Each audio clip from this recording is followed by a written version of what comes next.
Olá, bom dia, tudo bem? Uma ótima segunda-feira para todos nós. Quero deixar uma reflexão aqui hoje, nesta manhã, que está no livro de Daniel, no capítulo de número 5. Eu vou ler o texto para a gente estar meditando nesta manhã. Diz assim, Daniel, no capítulo 5, a partir do verso 1, diz assim a palavra do Senhor. O rei Belsazzar deu um grande banquete a 1000 dos seus grandes e bebeu vinho na presença dos 1000. Havendo Belsazzar provado o vinho, mandou trazer os utensílios de ouro e de prata que Nabucodonosor, seu pai, tinha tirado do templo que estava em Jerusalém, para que bebessem neles o rei, os seus grandes, as suas mulheres e concubinas. Então trouxeram os objetos de ouro que foram tirados do templo da casa de Deus, que estava em Jerusalém, e beberam neles o rei, os seus grandes, as suas mulheres e concubinas. Beberam vinho e deram louvores aos deuses de ouro, de prata, de bronze, de ferro, de madeira e de pedra.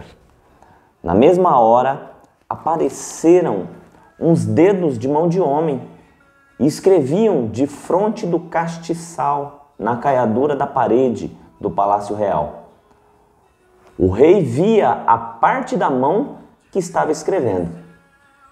Então se mudou o semblante do rei, e os seus pensamentos o turbaram.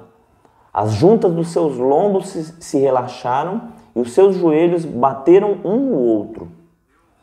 Ordenou o rei em alta voz que se introduzissem os encantadores, os astrólogos e os feiticeiros.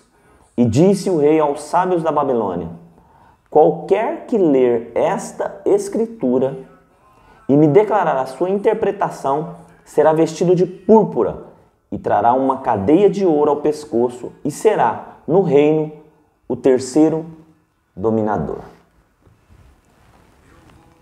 Essa palavra, ela é bem interessante. Aconteceu quando o povo de Israel havia sido levado cativo para a Babilônia pelo rei Nabucodonosor. Nabucodonosor, ele foi pai desse rei aqui que deu esse banquete, Belsazzar. E ele levou todo o povo de Israel cativo, né? A gente conhece a história, eles ficaram cativos lá durante 70 anos, mas em um determinado momento, esse rei Belsazzar, ele fez esse banquete, convidou vários reis, tinham vários convidados, e eles pegou os utensílios de ouro que haviam em Jerusalém, que eram para ser colocados apenas e tão somente como serviço à casa do Senhor. Ele pegou tudo isso e começou a fazer uma festa aos seus deuses, usando os utensílios que eram para ser usados na casa do Senhor. E aparecem esses dedos de mão de homem e passa uma mensagem para Belsazzar. Nenhum dos sábios conseguiram interpretar aquilo que estava escrito na parede. Então a mãe do rei chama ele e fala: tem um homem aqui no reino que ele tem o espírito dos deuses sábios e ele consegue interpretar. Esse homem é Daniel.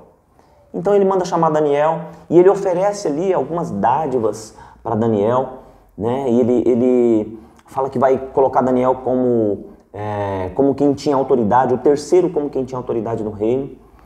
Se Daniel desse para ele a interpretação daqueles escritos na parede. Então Daniel entra e Daniel fala assim: rei, os seus bens você dê para outro, mas eu vou te dar a interpretação disso que está escrito, porque isso vem da parte do Senhor. Mas antes disso, Daniel faz uma observação interessante. Ele fala: rei, Deus deu autoridade para o seu pai, Nabucodonosor. Deus colocou ele como autoridade sobre muitos reinos. Deus deu poder para ele. Deus deu majestade para ele. Deus deu bens para ele. Mas ele não soube usufruir disso daí. E o orgulho entrou no seu coração. A arrogância entrou no seu coração. E ele, a quem queria, ele matava. A quem queria, ele deixava com vida. Como se aquela autoridade fosse dele próprio. ele não reconhecia Deus como Senhor da sua vida. E por conta disso, veio nos dias do seu pai, Belsazar, Nabucodonosor, veio um castigo da parte do Senhor. E ele passou a ser reconhecido como um animal. O orvalho começou a molhar, ele começou a viver como um animal nos pastos. Até o dia que ele reconheceu que Deus era Senhor sobre a vida dele, e aí Deus restitui ele para o seu trono, para o lugar de destaque que ele havia sido colocado antes de receber esse castigo do Senhor. E você, Belsazar, você sabe de tudo isso? Isso Daniel falando para o rei Belsazar. Você soube de tudo isso, e mesmo assim você não deu glórias ao Senhor, e ainda assim está usurpando, está contaminando os utensílios do templo do Senhor.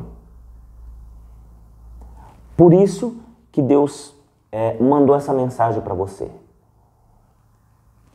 E a mensagem diz: Mene, mene, tekel, parsim. Veja só, qual que é a aplicação para nós desse texto aqui? Às vezes nós temos dentro das nossas próprias casas exemplos de pais que se envolveram com vícios, com bebidas, com drogas lícitas e ilícitas, com prostituição, com pornografia, com adultério. A gente tem um exemplo dentro da nossa própria casa. E mesmo assim, às vezes, nós não abrimos os nossos olhos. Mesmo assim, nós não conseguimos enxergar aquilo que está de errado nas nossas vidas. A gente até vê as consequências chegando, quem sabe até na vida dos nossos filhos. Mas nós não conseguimos enxergar que aquilo ali é por conta de pecados que os nossos pais praticaram. Aquilo teve consequências nas nossas vidas e às vezes nós estamos reproduzindo as mesmas atitudes que os nossos pais praticaram e não estamos com os nossos olhos abertos. Isso foi o que aconteceu com Belsazar. Ele viu, ele teve o exemplo dentro de casa, mesmo assim, ele não reconheceu Deus na sua vida. Eu quero deixar nessa manhã um pensamento, uma reflexão para você. Será que você já não está tendo o comportamento que os seus pais tiveram? Talvez você tenha até criticado seus pais, seu pai ou sua mãe, por algum comportamento que eles tiveram, alguma atitude errada, mas talvez você esteja reproduzindo e não está conseguindo enxergar isso. Talvez seja a hora de analisarmos o nosso interior. Talvez seja a hora de nós fazermos uma introspecção dentro de nós e ver se a gente não está também reproduzindo atitudes, comportamentos que os nossos pais tiveram e que nós às vezes até reprovamos. Mas talvez por um descuido, talvez por uma cegueira, nós estamos reproduzindo. E a interpretação da mensagem que Deus deu para Belsazar foi a seguinte, ó. Mene, mene, tekel, parsim. Contou Deus o teu reino e o acabou. Pesado foste na balança e foste achado em falta. Dividido foi o teu reino e dado aos medos e aos persas. Se Deus colocasse as nossas vidas numa balança hoje, será que nós seríamos achados em crédito com Deus ou em falta? Será que aquilo que nós estamos condenando os nossos pais ou talvez o nosso próximo, será que nós não estamos reproduzindo? Se houvesse uma balança em que nós fôssemos colocados no dia de hoje, qual seria o resultado dessa balança? Será que estaríamos alinhados com Deus, fazendo a vontade dele? Ou será que seríamos achados em falta com ele? Que você possa, no início dessa semana, estar pensando nisso. Como que está a sua vida? Como que está o seu interior? Como que está o seu relacionamento com Deus? Será que Deus pode olhar para a sua vida e se alegrar? Ou será que Deus vai precisar mandar uma mensagem para você e dizer que você está em falta com Ele? Que essa simples e breve meditação possa entrar no seu coração e fazer com que você tenha uma análise da sua vida. Que Deus possa abençoar o seu dia, que Deus possa abençoar a sua semana e até a próxima.